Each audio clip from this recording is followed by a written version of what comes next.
Why do we laugh at things that aren't really funny? Not the kind of laugh that comes from a clever joke or a hilarious story, but the awkward, misplaced kind. Like when someone trips but isn't hurt, or when you're in a serious situation and suddenly can't stop giggling. It feels wrong, but it happens to almost everyone. Part of it has to do with nerves. Laughter isn't always about humor. It's also a release valve. When the pressure builds, our bodies look for a way to let it out, and laughter is one of the quickest ways to do that. Think of it like steam escaping from a boiling pot. In moments of stress or discomfort, laughter slips out to help us cope, even if nothing about the situation is funny. There's also the social side. Laughter isn't just personal, it's contagious and deeply connected to communication. Sometimes we laugh because we don't know what else to do. In a tense moment, it can signal, "I'm not a threat," or "I'm trying to fit in here." Even if the situation itself isn't humorous,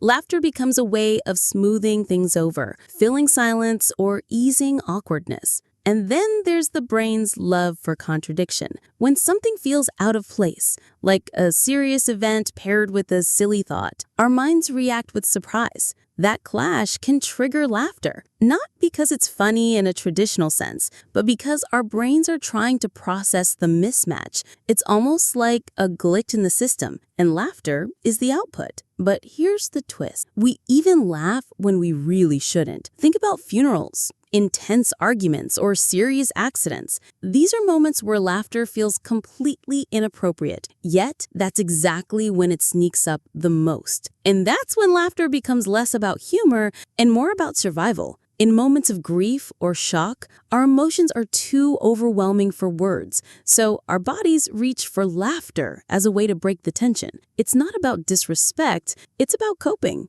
The laugh is a shield, a way of saying, "This hurts too much, so let me disguise it for a second." Psychologists even have a term for this, incongruous affect, when our emotional response doesn't seem to match the situation. Crying when we're happy, laughing when we're terrified, smiling when we're nervous. It's all part of how humans deal with emotional overload. What's interesting is that laughter in these moments often spreads. You've probably seen it happen. One person laughs at something completely inappropriate, and suddenly the whole group is trying not to crap up. It's not that anyone thinks the situation is funny, but humans are wired to mirror each other. That contagious laughter is a way of reinforcing connection, even in the strangest of contexts. So, the next time you catch yourself laughing at something that isn't funny, don't feel too guilty. It doesn't mean you're insensitive or cold-hearted. It means you're human. Laughter is a multi-tool of survival, a social glue,